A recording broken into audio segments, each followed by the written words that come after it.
बॉलीवुड के महान अभिनेता ओम पुरी का बचपन बेहद मुश्किल दौर से गुजरा था। बचपन में गरीबी का सामना उनका परिवार करता रहा। ओम पुरी इसके साथ ही पिता का गुस्सा भी झेलते रहे। वक्त के थपेड़ों से होकर वो किस तरह बॉलीवुड तक पहुंचे।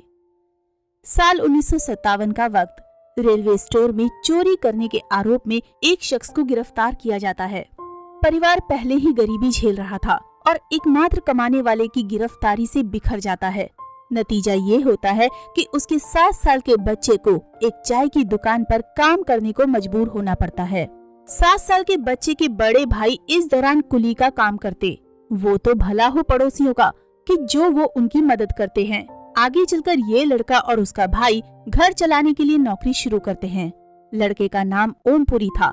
वो जिस कॉलेज में पढ़ता था उसी में असिस्टेंट लाइब्रेरियन की नौकरी भी करता। आगे चलकर वो नेशनल स्कूल ऑफ ड्रामा पहुंचा और फिर बॉलीवुड की चमक से भरी दुनिया में भी। टेकचंद पुरी, तारा देवी की संतान थे ओम पुरी। वो टेकचंद पुरी और तारा देवी की सबसे छोटी संतान थे, लेकिन उनके 8 भाई बहनों में से केवल 2 ही जीवित रहे। 18 अक्टूबर 1950 ही वो तारीख है जब हरियाणा के अंबाला में जन्म हुआ था इस महान अभिनेता का। आज हम ओम पुरी की जिंदगी के पन्नों को करीब से पलटेंगे झरोखा में। बॉलीवुड के महान अभिनेता ओम पुरी की पत्नी रही नंदिता पुरी ने साल 2009 में ओम पर एक आत्मकथा लिखी थी। इसके बाद ओम पुरी की निजी जिंदगी बदल गई थी। लोगों ने उन पर ओम पुरी की छवि को नुकसान पहुंचाने के आरोप लगाए थे। बायोग्राफी का नाम था अनलाइकली हीरो ओम पुरी। किताब के लॉन्च होने के बाद से ही दोनों के बीच विवाद शुरू हो गया था और इसका अंत काफी दर्दनाक रहा। 7 साल की उम्र में हुआ था यौन शोषण। इस किताब के जरिए जर्नलिस्ट पत्नी नंदिता ने ओम पुरी की जिंदगी के कई राज उजागर किए थे। किताब में लिखा गया था कि ओम पुरी चाय की दुकान पर काम कर रहे थे और परिवार की मुश्किलें कम होने का नाम नहीं ले रही थी। परिवार को खाने तक के लाले पड़ गए थे। तब 7 साल के ओम पुरी एक पंडित के पास गए, लेकिन पंडित ने मदद करने की बजाय इस बच्चे के साथ शोषण किया। इस तरह से ओम पुरी का बचपन बेहद डिस्टर्ब रहा। नौकरानी से बना था संबंध। ओम पुरी जब 14 साल के थे तो उनके जीवन में एक टर्निंग पॉइंट आया। ये वो दौर था जब ओम पुरी का संघर्ष शुरू हो चुका था। उनके आसपास कोई भी हम उम्र लड़की नहीं थी। उन्होंने महिला के रूप में या तो अपनी माँ को देखा था या फिर मामी को, या फिर मामी के घर काम करने वाली 55 साल की नौकरानी शांति को। ओम पुरी का पहला शारीरिक संबंध यहीं बना। जब ओम पुरी की माँ का निधन हुआ तो वो पटियाला के सन्नौर में अपने मामा के पास रहने लगे थे। जब वे मामा के घर रहकर पढ़ाई कर रहे थे तो उन्हें घर की काम वाली के साथ पानी लाने का जिम्मा सौंपा गया था। वहीं पर एक रोज 14 साल के ओम पुरी के साथ 55 साल की काम वाली ने छेड़खानी शुरू की। उसने ओम पुरी को दबोच लिया। जिस वक्त ये सब हो रहा था घर की बत्ती गुल थी। यहीं पर ओम ने एक और चूक कर डाली। किशोर अवस्था में उन्हें संभालने के लिए कोई नहीं था। माँ इस दुनिया में नहीं थी और पिता भी पास नहीं थे। भावनाओं की कश्मकश में उलझे ओम पुरी ने रात को मामी के अस्त व्यस्त कपड़ों को देखा तो खुद पर काबू नहीं रख सके और उनके शरीर को प्यार से सहलाना शुरू कर दिया। मामी नींद से तमतमा कर उठी और नीचे चली गयी। अगली सुबह जब ओम पुरी सोकर उठे तो उनके मामा ने उन्हें एक जोरदार तमाचा रसीद किया और घर से निकाल दिया। ये सब बातें अनंत विजय की किताब बॉलीवुड सेल्फी से ली गई हैं। किताब में टी.एस. इलियट का उदाहरण देते हुए कहा गया है कि अतीत ही वर्तमान को प्रभावित नहीं करता है, वर्तमान भी अतीत को प्रभावित करता है। किसी तरह दोस्तों की मदद और कठिन परिश्रम से ओम पुरी ने पढ़ाई पूरी की। यहाँ भी एक दिलचस्प प्रसंग हुआ। सेना में जाना चाहते थे ओम पुरी। साल 1965-66 का दौर था और ओम पुरी लुधियाना में थे। एक दिन लुधियाना में 65 की जंग के सैनिकों का स्वागत हुआ। इसे देखकर ओम पुरी ने भी फौजी बनने की ठान ली, लेकिन कठोर और हमेशा भन्नाए रहने वाले पिता ने ओम पुरी के इस सपने पर पानी फेर दिया। ओम पुरी जब 9वीं क्लास में थे तो उनके मन में ग्लैमर की दुनिया में जाने की इच्छा हुई। अचानक एक दिन अखबार में उन्हें एक फिल्म के ऑडिशन का विज्ञापन दिखाई दिया और उसके लिए अर्जी डाल दी। कुछ दिनों के बाद एक रंगीन पोस्ट कार्ड पर ऑडिशन में लखनऊ पहुंचने का बुलावा था। तंगहाली में दिन गुजर रहे थे और ओम पुरी के पास ना तो 50 रुपए थे और ना ही लखनऊ आने जाने का किराया। सो फिल्मों का सफर यहाँ रुक सा गया। जिस फिल्म के लिए ओम पुरी के पास चिट्ठी आई थी वो फिल्म जियो और जीने दो थी। हरपाल तिवाना ने बदली ओमपुरी की जिंदगी। आगे चलकर ओमपुरी कॉलेज पहुँचे। हालांकि ग्रेजुएशन के दूसरे वर्ष में ओमपुरी को पैसों के लिए रेलवे कैंटीन में काम करने सहारनपुर जाना पड़ा। 30 साल पहले दिलीप कुमार ने भी पुणे में आर्मी कैंटीन में मैनेजर के रूप में अपना करियर शुरू किया था, जहां उन्होंने ब्रिटिश और अमेरिकी सैनिकों के लिए सैंडविच और कॉकटेल बनाना सीखा। इसके बाद कॉलेज फेस्ट में एक रोज वो नाटक में एक्टिंग कर रहे थे। इसी दौरान उन्हें NSD ग्रेजुएट रहे हरपाल तिवाना ने देखा। तिवाना पंजाब कला मंच नाम से पहला मॉडर्न थिएटर ग्रुप शुरू करने पंजाब लौट आए थे। तिवाना के साथ ओमपुरी को एक पेशेवर थिएटर में पहला अनुभव मिला और कमाई भी। तिवाना ने ही ओमपुरी को NSD जाने के लिए प्रेरित किया। तिवाना के साथ ओमपुरी का एक दिलचस्प किस्सा और है। ओमपुरी ने जिंदगी में पहली बार रेस्टोरेंट में खाना तिवाना के साथ ही खाया था। ये भोजन उन्होंने चंडीगढ़ के ग्रेट पंजाब होटल में किया था। तब उन्हें ऐसा लग रहा था कि तिवाना उनके सामने मानो नादिर शाह जैसे बैठे हो। आखिरी में नींबू के स्लाइसेस के साथ गर्म पानी का कटोरा आया।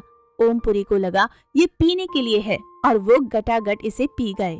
वक्त के थपेड़ों से जूझते ओमपुरी दिल्ली आते हैं और नेशनल स्कूल ऑफ ड्रामा में एडमिशन ले लेते हैं। लेकिन यहाँ भी हिंदी और पंजाबी में हुई अपनी शिक्षा को लेकर उनके मन में कुंठा पैदा होती है। अंग्रेजी उन्हें आती नहीं थी। मन में वापस पटियाला जाने का ख्याल आया, लेकिन तब NSD के डायरेक्टर रहे अब्राहम अलका जी ने ओमपुरी की परेशानी भांपी और MK रैना को उनसे बात करके उत्साहित करने का जिम्मा सौंपा। अब मन से कुंठा गायब हुई और ओमपुरी ने कभी पीछे मुड़कर नहीं देखा। ओमपुरी के साथ NSD में नसरुद्दीन शाह भी थे। 1970 में दोनों NSD आए। दोनों उसके बाद FTII में चले गए। आर्ट सिनेमा में दोनों ने बड़ा नाम कमाया। जब ओमपुरी ने पहली बार फिल्मी दुनिया में एंट्री ली तो नसरुद्दीन शाह ने उन्हें सुझाव दिया कि वो अपना नाम बदलकर विनम्र कुमार या अंतिम खन्ना कर लें। फिर उन्हें उनके मिडिल नेम प्रकाश को यूज करने का सुझाव दिया गया। उन्हें विलोमपुरी और आजादपुरी के सुझाव भी दिए गए। FTII में डेविड धवन के रूममेट थे ओमपुरी। FTII में ओमपुरी के रूममेट डेविड धवन थे। डेविड धवन ने ओमपुरी की एक्स्ट्रा ऑर्डिनरी गंभीरता का कई बार जिक्र भी किया। धवन को ओमपुरी इतनी सीरियस लगे कि वो अपना कमरा भी बदलना चाहते थे। सालों बाद दोनों ने कुवारा सहित गोविंदा स्टारर कुछ फिल्मों में साथ काम किया। तब वही धवन ओमपुरी की कॉमेडी देख हैरान रह गए थे। शायद उन्होंने जाने भी दो यारों को नहीं देखा था। FTII में फर्स्ट ईयर के ब्रेक के दौरान ओमपुरी ने बीवी कराथन की चोर चोर छिप जाए फिल्म की, जो बच्चों के लिए थी। इसके लिए उन्हें 3000 रुपए भी मिले। ये तब तक उन्हें मिला सबसे बड़ा मेहनताना था, लेकिन ये रकम पता नहीं उन्होंने कहाँ खर्च डाली। FTII से पढ़ाई पूरी होने के दौरान उन पर 280 रुपए बकाया थे। FTII ने उन्हें कई रिमाइंडर भी भेजे, लेकिन उन्होंने न उसे चुकाया और न ही डिग्री ली। फिल्मों से ज्यादा वो पर्सनल लाइफ को लेकर भी काफी चर्चा में रहे थे। उन्होंने साल 1991 में डायरेक्टर और राइटर सीमा कपूर से शादी की थी, जो एक्टर अन्नू कपूर की बहन है। हालांकि ओमपुरी और सीमा की शादी 8 महीने तक ही चली। इसके बाद 1993 में ओमपुरी ने जर्नलिस्ट नंदिता पुरी संग ब्याह रचाया। कपल को एक बेटा हुआ, जिसका नाम ईशान है।